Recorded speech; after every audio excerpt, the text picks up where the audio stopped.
అవును, ఎక్కడికి వెళ్తున్నావమ్మా? ఈ పక్కనే ఒక టైలర్ ఉంటే నా బట్టలు కుట్టించడానికి ఇచ్చి వస్తున్నాను. ఇంతకీ నాకు ఫోన్ ఎందుకు చేశారు బాబాయ్? నీకు మనీ ఇవ్వాలి కదమ్మా, అందుకనే చేశాను. అవసరమైతే నేను అడుగుతానని చెప్పాను కదా బాబాయ్. మీరు మనీ ఇచ్చేస్తే మన రుణం తీరిపోతుంది. బాకీ తీర్చకపోతేనేమో నాకు నిద్ర పట్టదు, నువ్వేమో ఇలా అంటావు. పోనీ ఎంతో కొంత తీసుకోమ్మా. సరే, ఒక 100 ఇవ్వండి. చందా ఇచ్చినట్టు మరి 100నా? 500 తీసుకో. సరే, ఇవ్వండి.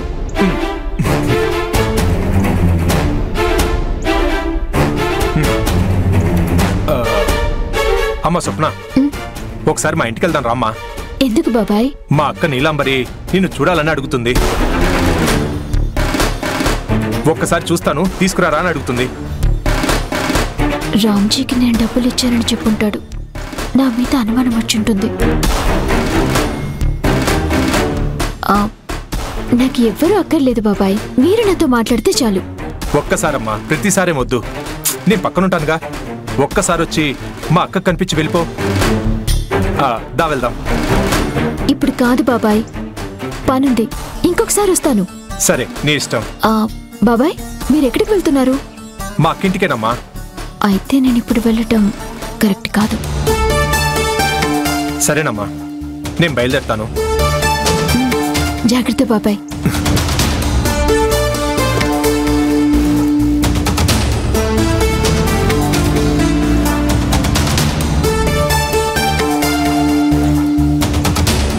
అసలు వీళ్ళు ఎక్కడికి వెళ్ళుంటారు?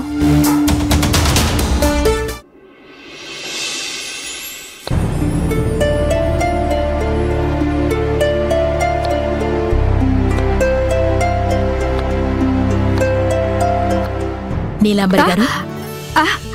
హలో మాధవి గారు. సారీ అండి, మీ పర్మిషన్ లేకుండా డైరెక్ట్ గా మీ కిచెన్ లోకి వచ్చేసాను. పరాయి వాళ్ళైతే పర్మిషన్ తీసుకోవాలి. మీరు నా సొంత మనుషులు. మీరు డైరెక్ట్ గా నా బెడ్రూమ్ వరకు కూడా రావచ్చు. మీకు ఆ చనువు ఉంది. థ్యాంక్ యూ అండి. ఇప్పుడేగా సొంత మనిషి అని చెప్పాను, సో ఫార్మాలిటీసే ఉండవు. పదండి, అలా కూర్చుని మాట్లాడుకుందాం. రండి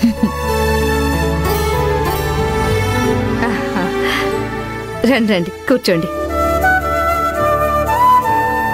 అయినా మీరు వంట చేస్తున్నారేంటి నీలాంబరి గారు? విచిత్రంగా ఉందే. నా మనసు బాగాలేనప్పుడు నాకు వంట చేయటం అలవాటు. మనసు బాలేకపోవడం ఏంటండి? ఏదైనా ప్రాబ్లమా? మీరు మనశ్శాంతిగా లేకపోతే నా మనసు ఎలా బాగుంటుంది మాధవి గారు? మీ కోడలేమో భర్తను వదలనని మొండికేస్తోంది. తను తాళి తీయకపోతే రాజీవ్కి ప్రాణగండం. ఒక తల్లిగా మీరెంత టెన్షన్ పడుతున్నారో, ఎంతగా నలిగిపోతున్నారో నేను అర్థం చేసుకోగలను. మీరు దీని నుంచి ఎలా బయటపడతారా అని ఆలోచిస్తుంటేనే నాకు బుర్ర పిచ్చెక్కిపోతోంది.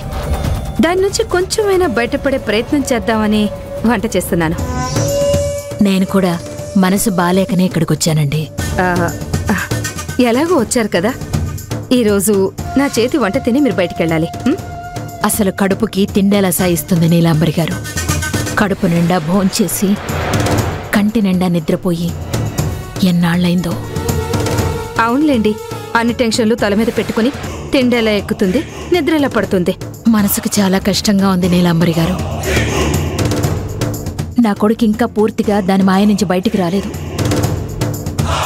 పైగా తాళి తీసేస్తే నేను బ్రతుకుతాను అనేది మూఢనమ్మకమని వాడు కూడా అనడం మొదలుపెట్టాడు. నాకేమో దినదిన గండం నూరేళ్ల ఆయుష్లా అనిపిస్తోంది. ఏం చేయాలో అంతుపట్టడం లేదు. మీకేమీ కాదు, మీరు టెన్షన్ పడకండి మాధవి గారు అని సలహా చెప్పటం చాలా ఈజీ. ఈత కొట్టేవాడికే తెలుస్తుంది నొప్పి, ఒడ్డున కూర్చున్న వాడికి ఏమీ కాదు. మీకొచ్చిన కష్టం మనుషుల ద్వారా అయితే డబ్బుతోనో భయంతోనో ఆపొచ్చు. కానీ ఇది దేవుడికి సంబంధించింది. దాన్ని మనం ఎలా ఆపగలం? ఏ శక్తితో దాన్ని అడ్డుకోగలం? పోనీ ఒక పంచేద్దాం నీలాంబరి గారు. చెప్పండి. జ్యోతిని ఈ రోజు కాకపోతే ఇంకొక రోజు ఇంట్లో నుంచి పంపించేస్తాం, అది వేరే సంగతి. కానీ జ్యోతి తాళి తీయకపోయినా రాజీవ్ ప్రాణాలకి ప్రమాదం లేకుండా ఏదైనా రెమెడీ ఉందేమో మనం పంతులు గారిని అడుగుదామా? నేనింత ప్లాన్ చేసి ఈ మాధవి మైండ్ సెట్ పూర్తిగా మార్చి సిచ్యువేషన్ ఇక్కడ దాకా తెస్తే ఈవిడేంటి కొత్త రాగం అందుకుంది? మాధవి ఆలోచన అటువైపు మళ్ళిందంటే ప్రమాదం. మొదటికే మోసం వస్తుంది. ఏం ఆలోచిస్తున్నారు నీలాంబరి గారు? ఆ అవకాశం ఉంటే పంతులు గారు ముందే చెప్పేవారు కదా మాధవి గారు. లేదు కాబట్టే ఆయన అదే మాట గట్టిగా చెప్పారు. మరి ఏం చేద్దాం నీలాంబరి గారు? ఆ బస్తీదేమో తాళి తీయను అని పట్టుపట్టి కూర్చుంది. దాని జతకూడి రాజీవేమో అది మూఢనమ్మకం అంటున్నాడు. దీనికి సొల్యూషన్ ఏంటి? ఒక పని చేద్దాం మాధవి గారు, ముందు మనం ఇద్దరం భోజనం చేద్దాం. ఈలోగా దానికి పరిష్కారం ఏంటో నేను ఆలోచించి చెప్తాను. వద్దు నీలాంబరి గారు, అసలు భోజనం చేసే మూడే లేదు. మనసంతా గందరగోళంగా ఉంది. ఇంకోసారి చూద్దామండి. మీరే ఏదైనా మార్గం ఆలోచించి నాకు ఫోన్ చేయండి ప్లీజ్.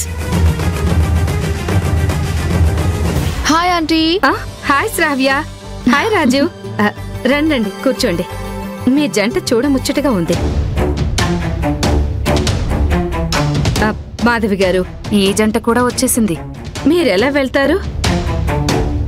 రాజు, మీరందరూ ఈ పూట ఇక్కడే భోంచేసి వెళ్ళాలి. లేదంటే నా మీద ఒట్టే.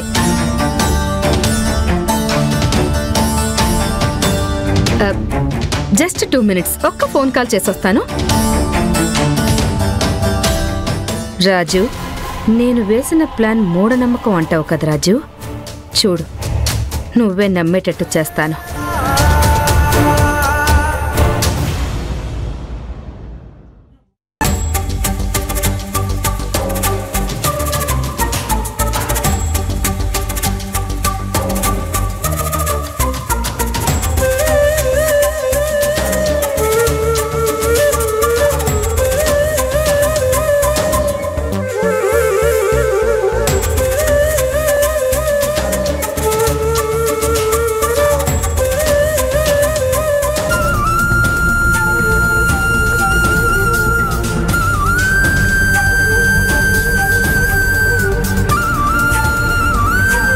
దేవుడు నాకు సంతోషాన్ని ఇలా ఇచ్చినట్టే ఇచ్చి వెంటనే లాగేసుకున్నాడు. దొరబాబుకి నేనంటే ఎంత ఇష్టం, ఎంత ప్రేమ. తల్లిని కూడా కాదని నా ప్రేమ కోసం తపన పడ్డాడు. అలాంటి దొరబాబు మైండ్ని ఇటు శ్రావ్య అటు నీలాంబరి కలిసి తొక్కలో ప్లాన్లన్నీ వేసి నా మీద కోపం వచ్చే విధంగా మారుస్తున్నారు. దొరబాబు వాళ్ళు నీలాంబరి వాళ్ళింటికి వెళ్ళుంటారా? నేనక్కడికి వెళ్తే రాజీ చూస్తాడు. ఆల్రెడీ నీలాంబరికి నా మీద డౌట్ వచ్చే ఉంటుంది.